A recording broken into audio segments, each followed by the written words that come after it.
අද දවසේ පුතේ මේ MCQ සාකච්ඡාවේ මේ අපි අර හැමදාම කතා කරන මේ පේපර් වල තියෙන මේ අමාරු MCQ වල සාකච්ඡාව අද දවසේ මම තෝරාගත්ත MCQ එක වෙන්නේ මේ 2014 හොඳ ප්‍රශ්නයක් තියෙනවා 36 වෙනි MCQ එක. හරි. හරි. එහෙනම් මේ හැමෝම 36 වෙනි MCQ එක බලන්න පුතේ මේ රූපයේ දැක්වෙන පරිදි මේසයක් මත කිලෝග්‍රෑම් 2ක ස්කන්ධයක් සහිත පෙට්ටියක් තියලා තියෙනවලු මේ මේසයේ පෘෂ්ඨය මත සමාන්තරව x කියලා බලයක් යොදනවා මේ පෙට්ටිය තල්ලු කරගන්න. මේසෙ දිගේ චලනය කරනු ලැබේ. ඒ කියන්නේ මේ පෙට්ටිය මේසෙ දිගේ චලනය කරගෙන යනකොට මේසේ පෘෂ්ඨය මගින් පෙට්ටිය මත ඇති කරන ඝර්ෂණ බලය නිව්ටන් y වෙනවලු. හරි. අපි චුට්ටක් ඒක මේ ඇඳගෙන ඉමු අපි උදේ. හරිද? හරි. ඔන්න මූලික වශයෙන් ඉඳන් කාරණා ටික. මේසයක් මත පෙට්ටියක් තියෙනවා. මෙන්න මේ පෙට්ටිය මේසයට සමාන්තරව x කියන බලයක් යොදලා ඉවරලා මෙයාව චලනය කරනවා. චලනය කරද්දී මේ මේසය මගින් y කියලා ඝර්ෂණ බලයක් මේක ක්‍රියා කරනවා. හරි? ඔන්න මූලික කාරණා ටික. ඊට පස්සේ ඔයාලට උත්තර තුනක් දීලා දෙනවා පුතේ. චලිත දිශාවට යොදා ඇති බාහිර බලයේ විශාලත්වය x සහ y එකතුවට සමානයිලු. ඊට පස්සේ පෙට්ටියේ ත්වරණය විශාලත්වය x ගේ අර්ධයක් වේලු. වර්ගඵලය වර්ගමීටර් 450 කරන පෘෂ්ඨය මේසය මත ස්පර්ශ වනසේ තබා එම දිශාවටම x අසමතුලිත බලයක් යෙද විට ඝර්ෂණ බලය y ගෙන් අර්ධයක් වේලු. හරි? හරි. එතකොට ඔයගොල්ලන්ගේ මේකේ උත්තර තුනක් දීලා තියෙනවා. අපි මේ උත්තර තුන සාධාරණීකරණය කරගෙන යන්න. මේ ඝර්ෂණය කෙරෙහි බලපාති පුතේ මෙතන බලන්න වෙන සංසිද්ධිය. x කියලා බලයක් යොදද්දී මේ y කියලා ඝර්ෂණයක් ඇති වෙනවා. හැබැයි මේ y කියලා ඝර්ෂණයක් ඇති වුණාට පුතේ මේ x කියන පෙට්ටිය තල්ලු කරගෙන යනවා. හරි? එතකොට මෙතනදී සිදුවෙන අවස්ථාවන්නේ මේ අපි ඝර්ෂණ බලය කෙරෙහි බලපාන සාධක නැත්නම් ඝර්ෂණ බලය ආකාර තුනකට තියෙනවා. අපි එතකොට ඒක අර අපි ප්‍රස්ථාරයක ඇඳලා ඉවරලා මතකද අපි කතා කරා මෙන්න මේ වගේ සංසිද්ධියක්. හරි? ඒතර ඔයාලා දන්නවා මේ සංසිද්ධිය. මෙතන ආරම්භයේ යෙදෙනවා ඝර්ෂණ අවස්ථාවක්, මේක තියෙනවා සහ මේ තියෙන ඝර්ෂණ අවස්ථා තුන.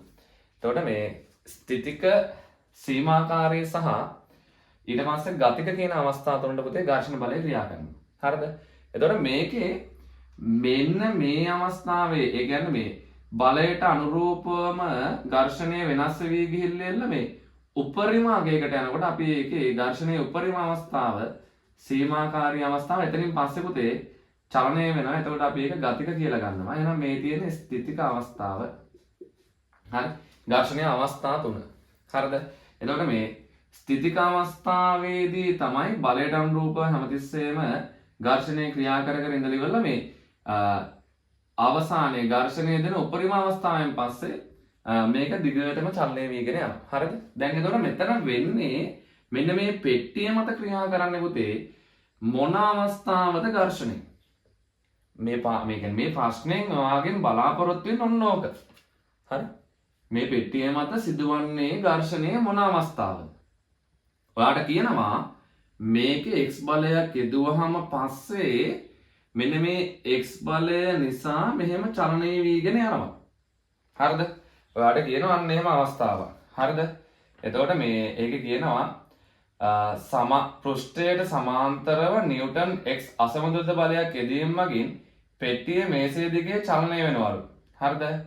එතකොට x බලයක් මේකේ x කියලා ඉවරලා බලයකින් මේ පැත්තට චලනය වෙනවා. x කියලා බලයකින් මේ පැත්තට චලනය වීගෙන යනවා. හරිද පුතේ? එතකොට ඇත්තරම මේකේ ගතික අවස්ථාවේදී බලය තමයි x කියලා කියන්නේ. හරි? ඒ කියන්නේ මෙයාව චලනය වෙනකොට යෙදෙන චලනය වී යනකොට තියෙන බලයගේ තමයි මේ x කියලා කියන්නේ. හරි? ඉතාමත්ම හොඳ ප්‍රශ්නයක්. හරිද? ඊට පස්සේ ඔයාලට කියනවා මේකේ උත්තර තුන දෙනවා. චලිත දිශාවට යොදා ඇති බාහිර බලයේ විශාලත්වය x සහ y එකතුවට සමාන වේලු. හරිද පුතේ? මේ බලන්න ඇත්තටම මෙයාගේ ගතික අවස්ථාවේ බලය තමයි මේ x කියන්නේ. හරි? හැබැයි ඇත්තටම පුතේ මෙයාට යොදපු බලය වෙන්නේ මෙයාව F කියලා බලයක් යෙදුවා නම් F ගෙන් y අඩු කරාට පස්සේ තමයි පුතේ x එන්නේ. හරි? හේතුව තමයි මේ යොදපු බලයෙන් ඝර්ෂණ බලය අඩු වුණාට පස්සේ මෙයාව එක දිගට චලනය වීගෙන යන බලය තමයි මේ x කියලා කියන්නේ. හරිද? මෙයාව එක දිගට චලනය වීගෙන යන බලය තමයි x කියලා කියන්නේ. එතකොට අපි ඒකට කියනවා මේ ගතික අවස්ථාවේදී මේ කියන්නේ මෙයාගේ මේ ගතික ඝර්ෂණය යෙදෙන අවස්ථාවේදී තමයි මේ x බලයෙන් චලනය වීගෙන යන්නේ. හරි? එතකොට ඇත්තටම පුතේ මේ මුළු බලයෙන් y කියන එක අඩු කරාට පස්සේ මේ x හම්බ වෙනවා. ඒතර මෙයා තමයි මේ වෙලාවේදී සංප්‍රයුක්ත බලය වෙන්නේ. හරි? මේ වෙලාවේදී සංප්‍රයුක්ත බලය වෙන්නේ මෙයා. හරිද? හරි. එහෙනම් ඔයාට කියනවා මෙතන පළවෙනි උත්තරය චලිත දිශාවට යොදා ඇති බාහිර බලයේ විශාලත්වය x හා y එකතුවට සමාන වේලු. හරිනේ පුතේ. ඉතින් ඇත්තටම යොදපු බලය කියලා කියන්නේ x ගේ y ගේ එකතුවක්. හරි? එතකොට මේකේ සංප්‍රයුක්ත බලය x වෙලා චලනය වෙලා යනවා. එතකොට මේ අවස්ථාවේදී මෙයාව x බලයකින් මේ ගතික ගතික ඝර්ෂණය ඉදිරියට ගෙන චලනය වෙන අවස්ථාවේදී x බලයෙන් දිගටම චලනය වීගෙන යනවා. හරි?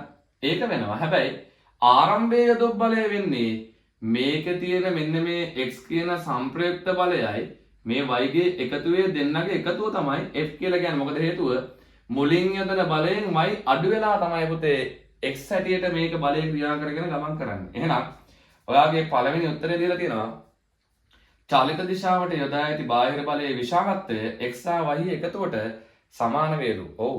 හරි උත්තරය x ගේ y ගේ එකතුවට සමානයි. එහෙනම් a කියන එක්කෙනා හරි. පෙට්ටියේ ත්වරණයේ විශාලත්වය x ගෙන් අර්ධයලු. දැන් පොතේ ස්ථිතික අවස්ථාවේ චලනයක් වෙන්නෙත් නැහැ. ඊට පස්සේ සීමාකාරී අවස්ථාව චලනය වෙන්න ඔන්න මෙන්න අවස්ථාව. එහෙනම් ගතික අවස්ථාවට තමයි පුතේ අපි f සමානයි ma දාන්නේ. ගතික අවස්ථාවට f සමානයි ma දැම්මට පස්සේ ඔන්න බලන්න වෙන දේ. දැන් චලනය වෙන්නේ x බලයකින්. අපි යනට f සමානයි ma දාලා බලනවා. මේ වස්තුවේ ස්කන්ධය කිලෝග්‍රෑම් 2යිලු. එහෙනම් f සමානයි ma දැම්මාම x බලයෙන් තමයි චලනය වෙන්නේ. කිලෝග්‍රෑම් 2 වැඩි කිරීම a.